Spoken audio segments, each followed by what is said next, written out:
The EP Podcast. Heard everywhere podcasts can be found, and always at theeppodcast.com.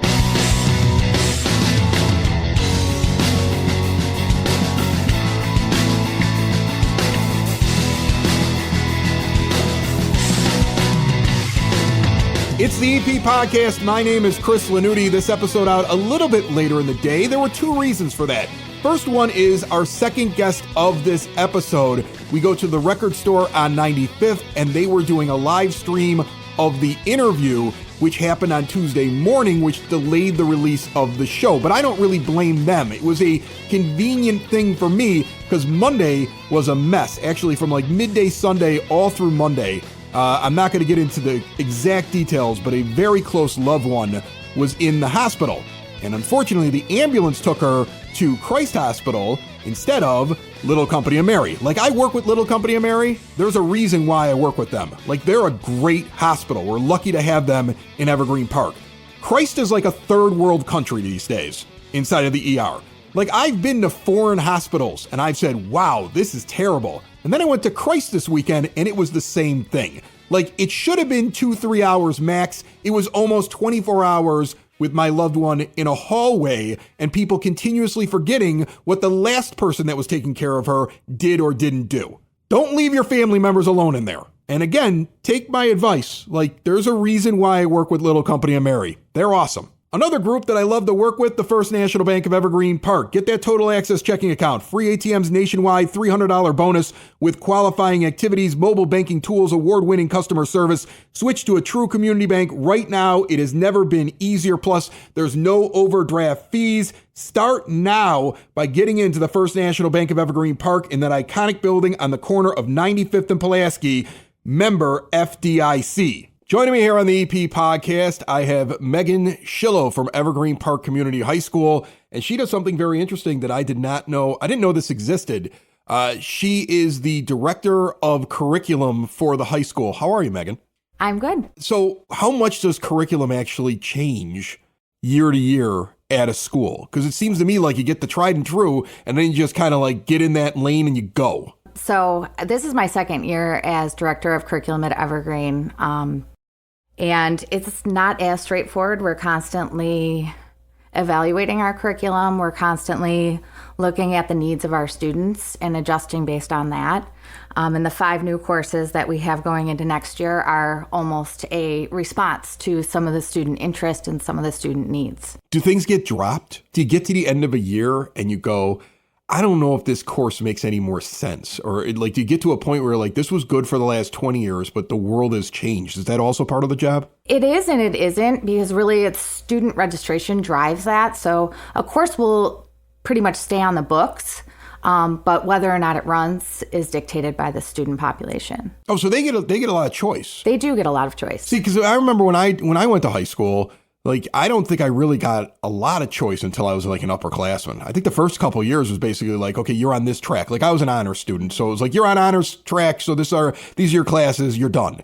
I don't think I even got an elective the first couple of years because I was in the marching band, and that was the class that was my elective. So I never felt like I had a lot of choice till I got older. Then I got a couple of choices right towards the end. These kids seem like they have like a lot more options. We're definitely looking at how we can get some of our younger students more options as pathways, and students are interested in different things after high school, from career to trades to college.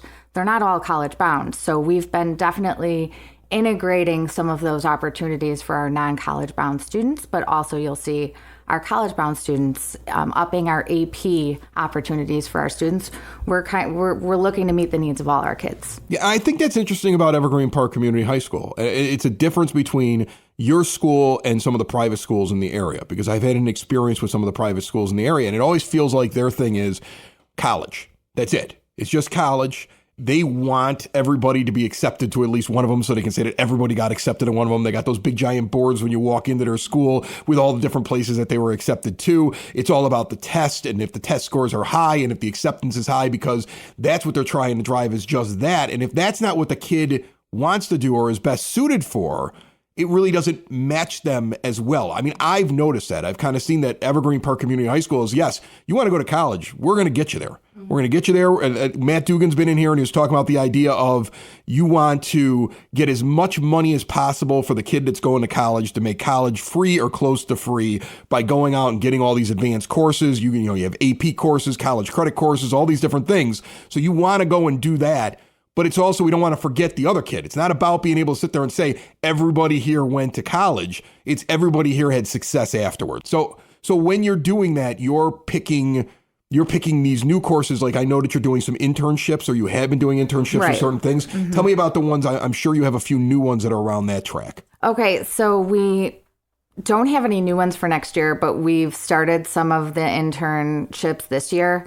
Next semester, we have a student who is going to finish his day as a pharmacy tech. So they'll leave school and they go and they start an internship based on whatever their interest is. And it's just one student. Yeah, we have one student. So you have one student who was interested in being a pharmacist. You guys set up a thing to make sure that kid could go do it. Yes, we have two students who are currently in a construction internship. So they leave and they go to the construction site or to the office, depending on the day of the week. Next semester, we also have a student who will start with Kennedy Plumbing. Okay. And then we have a student who is going to Beverly Montessori to teach some of the pre-K students. I mean, that's incredible to me because I don't picture a high school, saying we're going to tailor make something for one student. Right, I could see if it was like, we're going to do this program, we need 20 kids that want to take it. And if 20 kids are going to take it, then we're going to do it. And if we don't get 20 kids that are interested in it, we're not going to waste our time with it. And instead, you guys are saying, we have one kid in the school wants to be a pharmacist or has interest in it. We're going to set something up where they get to go and do that. I think that's incredible. I never had that choice or opportunity when I was that age. Yeah, so that's initiated by the student, these professional internships. So the students that we just talked about, they initiated it with their counselor and they were able to establish a contact. And then we vet that and we ensure that it's a beneficial experience for our students. But one of our most popular internships is the education internship. We currently have 30 students taking that. And they are paired with any of our district feeder schools in 124. So they'll leave during our idea resource period and they'll go to that site for the remainder of the day. So that is part of the beauty of our Block 4 system, is that students have a larger chunk of time to leave school and to complete one of these internships. And I love the idea that they can explore something at that age. Mm-hmm. Like we were talking beforehand. I have 3 kids. One of them is still in grammar school, but the other one's a junior in high school. And then I've got one that's a freshman in college. And the freshman in college, I feel fortunate that she knew exactly what she wanted to be when she was a sophomore. Like she's a sophomore in high school and she was like, I want to take every elective that helps me get to architecture. She was very art-based. She used to paint and she still does. And she creates and things like that. And I remember her sitting there saying, this is what I want to do. And I said, that's great. How do you make money doing that? Because she just was going to be an artist. And I'm like, what if you took this and threw this into something else? She discovers the idea of being an architectural engineer. She's been laser focused on it. I always worry like she's going to change her mind and have like a crisis on the whole thing. But right now, really into it, she knows what she wants. But a lot of kids don't know what they want. A lot of them don't know until they're halfway through their college career. Like I was in general studies.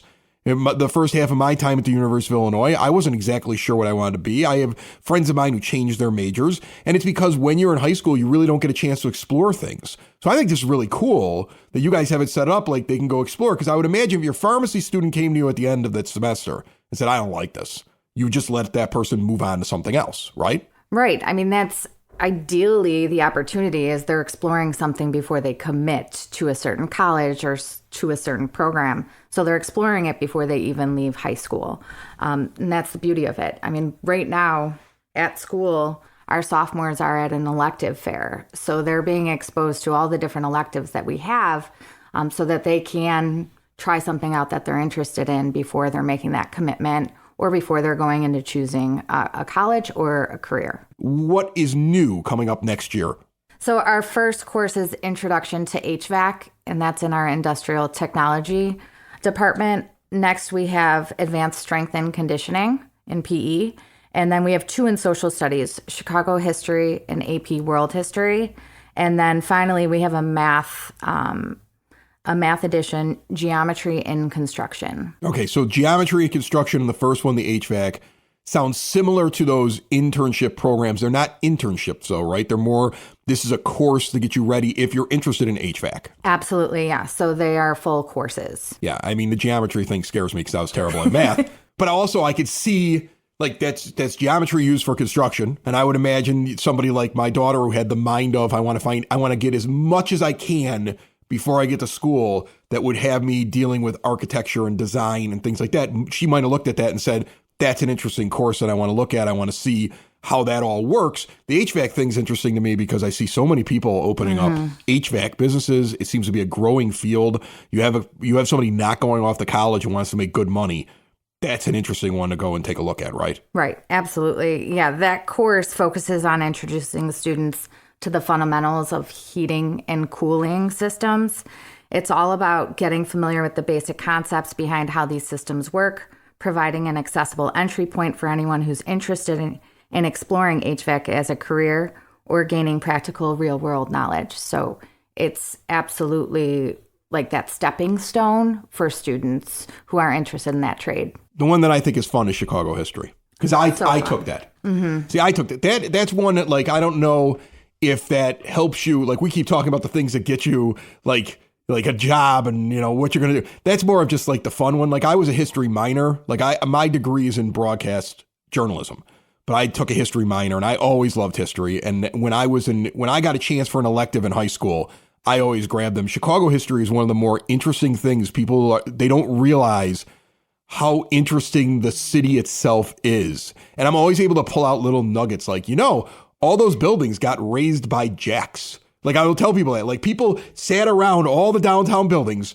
and jacked the buildings up to get them at a higher level because of the water and flooding in downtown. So all those buildings are elevated, and the ones that are older had to be moved up a level. And if you go to Hubbard Street down by the river, there's a couple of buildings there where if you go down to the sub-basement, it opens up and underneath the street is what the street used to be. The old street is still there with some of the storefronts and mannequins from like the 1910s still sitting down there in the darkness underneath the streets. And people don't understand the interesting things that the city was built upon. It's so much fun to learn. That's a great course. Yeah, our students, right now, they really only have human geography and U.S. history. So we wanted to provide them some more electives, and this is one that students have shown an interest in. The course dives into Chicago's rich and dynamic history, like you just mentioned, and we're excited for them to kind of understand how their home connects to the broader scope of U.S. history. You learn an awful lot about just the country as well, right? Because Chicago is such a focal point. Especially, you know, 100 years ago, 150 years ago, Chicago was one of the main hubs of the entire country. If it was happening here, it was happening in New York as well. And there were so many different advancements. It's a really interesting thing to study this city. And then you talk about the AP World History. Again, like I said, I was a history buff. That's a great course to knock out before you get to college. Get it knocked out at Evergreen Park before you get there and do world history at a college level. Because you go to college level, you take that course. That course is taught in a giant auditorium. You get a TA that you talk to. You never get to talk to the professor. It's massive tests, and you're kind of like just a blip on the radar that could get left behind. You take it over here at the high school, you get the credit. You don't have to go do that crazy course later on. The kid has a better chance at a high-level course, I would think. Yeah, this is one of those courses that is truly student-driven. They've asked for this course. We currently have a student who's taking it independent study, and he'll be taking the test through us in May. But we're looking, again, to just broaden our AP opportunities for our students, and this puts us at 20 AP choices for our students, so we're excited about it. Yeah, you know, I would imagine that every year you probably get hit up with ideas, right? I mean, do they come from the students or the parents more, or is it the teachers? Both students and teachers. Okay. We have more that are student driven and more that our teachers are responding to the students that they're seeing in front of them. So it's definitely a mix of both. I would say that one of the more interesting things here before I let you go about this school system, and I've said this about District 124 as well, is the idea that somebody's actually listening when somebody says I would like this or I need this or this needs to be changed, because I don't think that happens in schools around the country. I'm sure that does not happen in our neighbor that surrounds us on three sides, Chicago. Okay. And here I feel like you guys you're walking the hallways. You're trying to make sure that you understand what's going on with the kids. I mean, I just had your assistant principal on talking about what it's like to be a dean and how you communicate with the kids. There's a lot of communication to try to figure out what the kids want. And what you find in that is you find students that otherwise might have been passed over, might have been 4 years and done a really good job there, but you didn't tap that potential. And now you see kids that are like, I want to go do this. And you're like, we can figure this out for you and help you with it. And that must be rewarding to you. It definitely is. And the more student voice that we provide, the more they're teaching us and giving us ideas for how we can strengthen our school and how we can broaden our opportunities for kids. So we're always listening. And our last course that I don't think we had a chance to talk about was the most student-driven course. We have over 250 students currently in strength and conditioning. See, that's why it wasn't me. Do I look like a guy who does the strength and conditioning? No, I don't. No, I'm not doing this. That's crazy. Like, I had no interest in that course. I was like, oh, strength and conditioning. That sounds like hard work. I don't want to do that. Kids, I think, initially thought it was for athletes, but we've seen a lot of students who aren't necessarily athletes thrive in the course. And we currently have over 250 students taking it. Wow. And they asked for the next level. So we added advanced strength and conditioning for those students, but also for athletes. Students in our dance and cheer team, they just want more individualized training. It feels like a gym membership. It feels like you've given the kids, like, it's a gym membership. It's like, okay, kids, study hard. Who's in the gym membership? You want to go? That's what it kind of feels like. But I mean, it sounds like it's a benefit. It's what the kids want. So that's awesome. Right. Yeah, absolutely. And we're here for them. So. Very cool. Megan Schillo, wonderful job, first off, and also really interesting to listen to this stuff because I don't think people realize this is the kind of care, this is the kind of involvement that goes into day-to-day, year-to-year life over at Evergreen Park Community High School. The Director of Curriculum, Megan Schillo. Thanks so much. Thanks, Chris. Building relationships, supporting the community, and service. These are the things that Country Financial stands for. They're more than just an office you may pass by as you drive through Evergreen Park. They're neighbors who lend a helping hand and support the fabric of your community, including charitable organizations, sports, financial education, and civic organizations. And since Country is already your neighbor, they want to get together and chat. Call your local Country Financial representative, Mike Thauer, today at 708-425-1559 to talk about the things that are important to you and how he can help you protect them.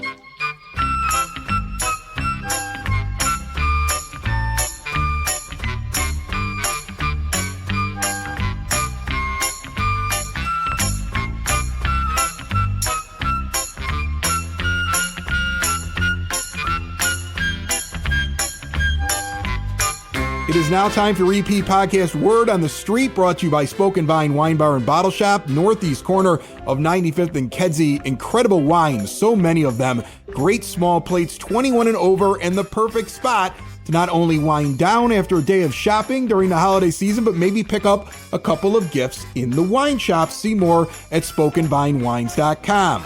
This is the final week for yard waste bin pickup and curbside leaf pickup. So shoot those leaves out into the street now or forever hold your leaves. Remember, they want you to put it in the yard waste bin first or yard waste bags before putting your leaves in the street, on the curb, not in the middle of the street. The Office of Citizen Services is having their Senior Council Luncheon on December the 19th. Mark your calendars. This happens on the third Thursday of each month. 11 a.m. start time, short business meeting, then a guest speaker, a catered lunch, entertainment. Vito Zotto is going to be the entertainment, Vegas-style singing and comedy. Baked ham is the lunch, and tickets are $10.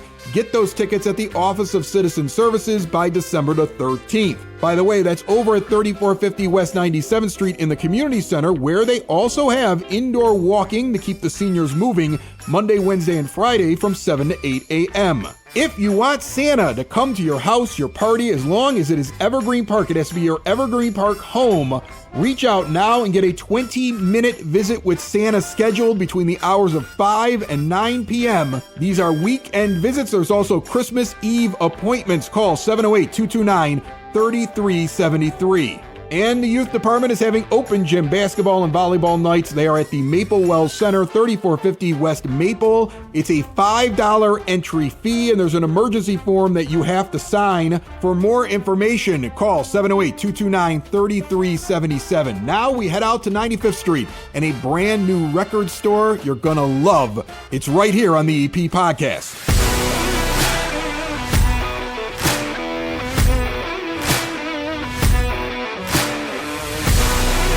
The EP Podcast out at a brand new business here in Evergreen Park, one that I'm really excited about, the Record Shop on 95th, and that's literally what they call it. They're on 95th Street. They are a record shop. This is a very difficult name. I'm sure it took hours for them to come up with it, and I had Jeff and Jessica with me. How are you both? We are good. Good. Awesome. So how long did it take to come up with the Record Shop on 95th? It's just kind of like you looked at it and you're like, Weeks, it's obvious? days, months. Yeah, days or months, that's true. I'll give you the background. Go ahead, say why. So growing up here, yes, I did grow up here in EP. So I literally went to Northwest, I went to Central, I went to EP High School. How this played out, growing up here, well, everything is where it's at and what it is. So you go to the Jewel on Pulaski, you go to, the pizza place on 87th. So we came up with the idea of very simply going Midwest on everybody and the Record Shop on 95th. So you know what we do and where we're at. Where you're at. I love that. Okay. And what's the exact address? Do you remember it? I know you're new. Do you remember it? No, 3576 West 95th Street. They're right across from the Pearl. Literally across the street. Like that's you say that about like that's how you identify things. It's weird. The Pearl has been there. The Pearl Vision on 95th has been for like 50 years. Yeah. So if you're looking for it, their address is across from the Pearl Vision on 95th. Yep, which used to actually be next to what was Walgreens. Right, it was a Walgreens. Right, it was Walgreens. And before that, I'll go back further, Park Men's Shop. Right. So. We all know what these things are, so this is where they're at. And so it's a neat little spot. And when we put the video out on the EP Podcast later on this week, you'll be able to get a look at the setup. I mean, it's really... I mean, I like record shops. I mean, I just did a thing for one of my other podcasts, Southside Pod, a couple months ago on Record Store Day and went around to a bunch of them on the South Side. And one of the things that I hated was that there wasn't one in Evergreen Park for me to feature because I got a record player from my sister for Christmas last year. Awesome. And it was a funny thing because I've never had a record player and I thought, what a weird thing to give me if I don't collect records. And she's like, yeah, but this is what happens. You're newly divorced and your family members try to find things for you to do because they're tired of listening to you. They're like, okay, I'm sick of listening to this. All he does is call me up and tell me about stuff because he's got nobody else to talk to. So I'm going to give him a hobby. We'll give him a record player. So now I've gone to record stores and I've looked around, and I think what I've learned is, first of all, it's odd. The new records are more expensive than a compact disc or getting the streaming thing, and I never thought that would be the case because you think to yourself, okay, sound quality, this is not going to be the same as digital, but the records themselves are pretty pricey. Yes, well, go ahead. No, I'm going to let you jump into that. Well, why are they pricey? Why are they? You like to describe why? No, go ahead. Oh my goodness. Go ahead. I'm putting you on the spot. It's okay. No. Go ahead. Why are they pricey? Go ahead. Everything is Everything's going up. Right. We use that excuse. Yeah. Yeah. So I mean, I'm not saying you in particular. I'm just saying I noticed like I saw like a brand new album came out and it was like a $40 album. Like $40. That's crazy for a also record. the way that they're being pressed now too. So like Def Leppard, you like to use Def Leppard when you bought it in the 80s. Yep. It was a single, but it was a thing that you could flop. Yeah, I remember the old records and that it did that. made this weird sound. Now they're stretching it out so that it sounds better. Now you're getting a double disc, and it's going to catch everything that you never caught before. So you get better audio quality because I did notice it. Like I got a Nathaniel Rateliff and the Night Sweats, and so that's a brand new one. That's a newer band, and I got that. And you can hear the difference between the old AC/DC Black album that I picked up because I was like, this is essential. I have to have this. By the way, my weirdest selection so far like my people have laughed at me that I bought this, was Huey Lewis in the News 4. What's wrong with that? People made fun Awesome. of me. That is Such a good album. That has Jacob's Ladder on it. That is one of that. Doing it all for my baby. See, everybody always goes for sports. Yeah, sports is always the big one. But 4 was good. No, 4 is the best one for me. Like that's the one I want. 4 is the best. I'll still go with sports, but that's okay. I like that one. But I mean, like that. But like, I find it funny because it makes me go back and get older, like artists. Like for me, record collecting. Like I know some people, they come in and they want to find something weird, or they just want to discover something. I know some people that do it, and they're like, I just want to just grab this album and see if I can learn something new about a band because I'm going to listen to it back and forth. Yep. I'm one of those people that goes, okay, I'm buying this. How many of these songs do I like? So that's how I do things. I go, is this an album that I loved, and would I want to listen to it without having to skip? And that's how I buy it. I'll interject to this. So I'm kind of going backwards to go forwards here. So the sound quality aspect of it is huge now. So if you're going digital, and a lot of people, and I will use your audience and probably a lot of people my age or even her age, that literally you heard in the 90s the word remastering. And they were stripping everything from an audio file, making it digital. Right. Now what they have to do is they actually have to make it again to an audio file. So anything that's being recorded is being recorded digitally, but then they have to audio file it so that it gets pressed on a vinyl. Okay. The sound quality in general is going to be better on an audio file than it would be on digital. And everybody goes, well, why? It's simplistic. It's the way that it is made. It is the way that it is pressed. So it will be as close as you are to being in the studio with your audience. Well, I've noticed that with the newer ones. And again, that album I mentioned, the Nathaniel Rateliff album. What was cool about that one is that it's live. Yes. Yeah. And so live music on a record player, for some reason, to me, is the best way to do it. Like I have a Johnny Cash one from like the 70s, and I just picked it up at a record shop, and it was like one of those things I was like, oh, look at this. It's like live Johnny Cash. It's got about 6-7 songs I like on it. I'm going to get that because I think the live ones are the ones that I go to the most when I'm exploring in a record shop. Music is personal. Yeah. We say it all the time. I mean, there's people that can't stand picture discs, and there's people that's all that they want are the picture discs. Same thing with live. It's just about everybody hears music differently. I mean, he can pick up stuff that I won't hear at all, and then You're using okay.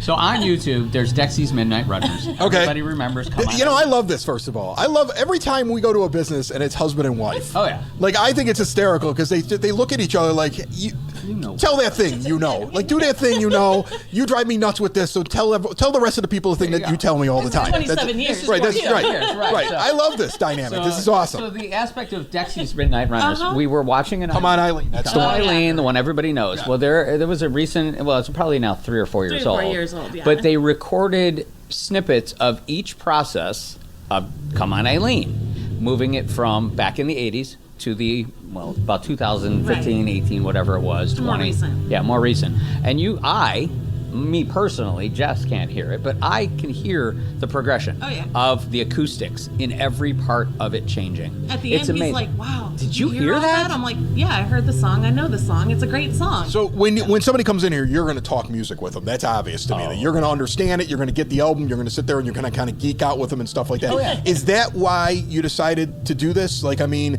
I feel like anytime I meet somebody who's got a record shop, it's because of a love of music, a love of talking about music, and this is fun for you. This doesn't feel like a job. I say that when I say that to a small business owner, they're always like, "It's a job, Chris. I'm exhausted." Yeah, I get that. Well, it is a job. It is a job. We don't get to delegate to other people. This is everything is. I do the same thing. Like I like doing this, but this is a job. Exactly. We divide everything. Yeah. So the way that if you come in here, he gets all of this. He will geek out with you. He will talk all that. But whatever he doesn't know, I do. Yep. Right. So I'm the one behind the counter, but I'm still the one that's taking care of all that. But I mean, music has always been a huge part of our lives. So I'll go. Yeah, you want to go backwards? You want to go backwards now? Where do we meet? Well, where does it meet at a record shop? Of course. Of course. It's either that or you met on 95th. It was one or the other. No, we met at a record shop that I had worked at for years. Yeah. She came walking in as a customer, and one thing led to another. And going back to those days before texting, we literally passed notes back and forth to each other as I was working. Well, was it the ones that like you make into the little things and you open them there up? were and some stuff of like those. that? Yeah. There were some My of high those. school girlfriend used to do those for me. Yeah. Well, I get to go on the fortune a teller date. one. Right? Yeah. That's kind of They were a lot of fun. Do I like you, baby? Yeah. And that's exactly what happened. So, that's great. Hey, and it worked. It did. 27 years later. Right. So you meet in a record store. It's part of your vibe. And again, you're back in Evergreen Park, and you're across from the Pearl, and it's the record store on 95th. I did notice this looking around, and again, if you get to watch the video later on YouTube or see any of the clips we'll put up in Reels, it's kind of a neat spot. You got this big glowing sign behind you. There's music playing. But one of the things that I noticed that's different from other record stores. Here there you go. Yep. I know. Go ahead. You're listing the records by price. Yes. And not alphabetically or by genre. Yes. Why is that? That's all you. Music has kind of become a melting pot. When you have artists like Post Malone, who just came out with a brand new country album, where are you supposed to put it? You can still put it by alphabet, and you can still have Post, but in here you can come in and go, I can only spend $40 today. I'm going to listen to a bunch of music. What all can I buy? Yep. You never know. You're going to start flipping through. You're going to start finding stuff that either you completely forgot about, didn't know existed, or didn't even come in here thinking to look for. It's crazy how it is. We get to see people that come in here and going, oh my God, my mom had this album.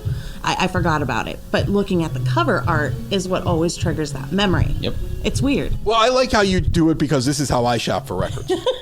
I shop by price. Yeah, right. Like, because to me, it's like, okay, this is a hobby, but like, I'm not going to spend $200 in the record store. So so I want to flip and be like, oh God, this album's great, and then look at the price. We're like, that's a $50 album. We're not buying that. Right. Like, I want to come in sometimes and just collect. Like, I'm like, okay, I want to spend $30 and I want to buy 4. Yep. And I know what section I'm going to stand in if I'm going to go and do that. That happens with the kids a lot. The kids a lot really, mom and dad, they'll save up their allowance, whatever it is. They'll have $20, maybe $40, so they can come in, but they know where they need to be. If they're looking for obviously some of the later stuff or the newer stuff, it's not necessarily going to fall in there. They might need to save up for an extra week or two, and that's the whole aspect of it. But it's all inventory too. So if you come in here and you're beelining for that one album, let us know. We'll tell you if we have it. Right. Right. Okay, so the holidays coming up. Yep.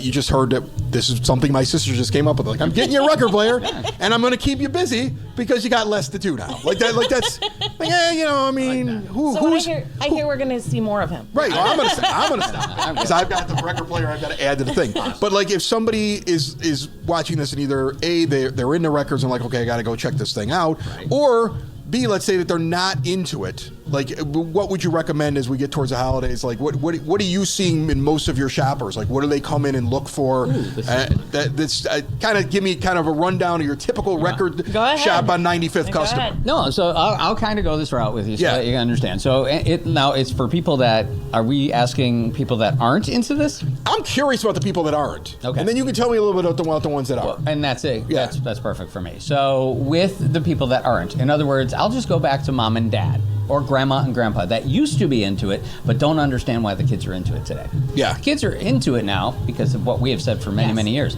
They've been holding a tablet in their hand their entire life, whether it was a real tablet, but now it's a cell phone. That's kind of how their lives are playing out. They also are moving so fast, they don't have time to slow down.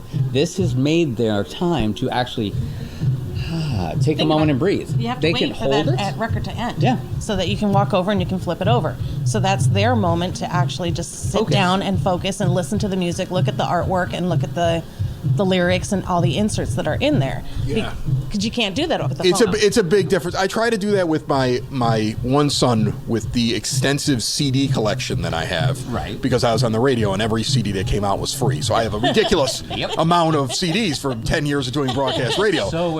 Some of them are still in the plastic because somebody just handed it to me. I was like, yeah, I'll get to that eventually. I never got to it. So he got this massive CD collection in the stereo. But he doesn't do what you're saying because I think that the record is far more involved. Yeah. That it's going to, like, he tried it, but it was the same as listening to digital music. But the record kind of gives you a very different experience. It does. It really does. Go ahead, jump in. Go ahead. So then let's go kind of fast forward to a little bit more. Then all of a sudden what happens, and we heard this years and years ago, we're going back about a decade now, Christmas. Christmas is a big time for all of this to kind of interject. So you have the grandparents or the parents that are like, I don't understand why my kids are into this. Wait until after Christmas, then come and talk to us. We've had this almost every single year. After Christmas is over. So normally about mid-January, we start to see this filter in. But Christmas, what happens? These grandparents and parents all are around their grandkids or their kids. They're opening up their brand new record players. They're opening up their records, and all of a sudden they put on a Christmas album. Well, guess what? grandma and grandpa were listening to the same ones that the parents were listening to, and now the kids are listening to it, and they're like, wow, this is amazing. How did you find this? And they start interjecting, and all of a sudden there's this thing that happens called conversations again. Whereas... Don't say. Right, I know. It's amazing. The kids aren't going... Right. There's not dead silence. What you're telling me is get your kid a record player. Get your kid a record player. Get your kid a record player. Get him over here to the record shop on 95th. I'm gonna They have them over here. I don't have them on the camera. You have a stack of record players for sale over here. We do, and I'm gonna give a shout out. Backgrooves Audio. We have been carrying for years and years and years. These guys are amazing. Their actual products are literally made the way that they should be and that they used to be. They're literally hardwired to just be amazing record players. Good sound. Yeah, great sound, great quality. Thank you guys at Backgrooves. Just letting you know. That's awesome. Okay, so my advice to everybody, get over to the record shop on 95th. Please. Say hi to Jeff and Jessica. It's a brand new business here in Evergreen Park. It's across from the Pearl. What again? Intersection? What intersection is this? Right between, intersection. It's on 95th. Well, you're in between Kedzie and Pulaski. Let's go. It's a little big. I know. It's a little big. Central and Clifton. Okay, there you go. Clifton. Right in there, okay? Right Stop on in, and again, some of these purchases are going to be a couple of bucks, or you could just browse, talk records, kind of go back on memory lane. I think that if you're looking for something for Christmas and you're sick and tired of just going on Amazon or looking at what should I get somebody list, this might be a stop, and I think you'll enjoy yourself. I hope so. Yeah, for sure. Thank you so much for letting us see it. Thank you. You have a wonderful, wonderful Christmas, and have a Happy New Year as well. It's the EP Podcast. All things Evergreen Park. It's the EP Podcast. Evergreen Park.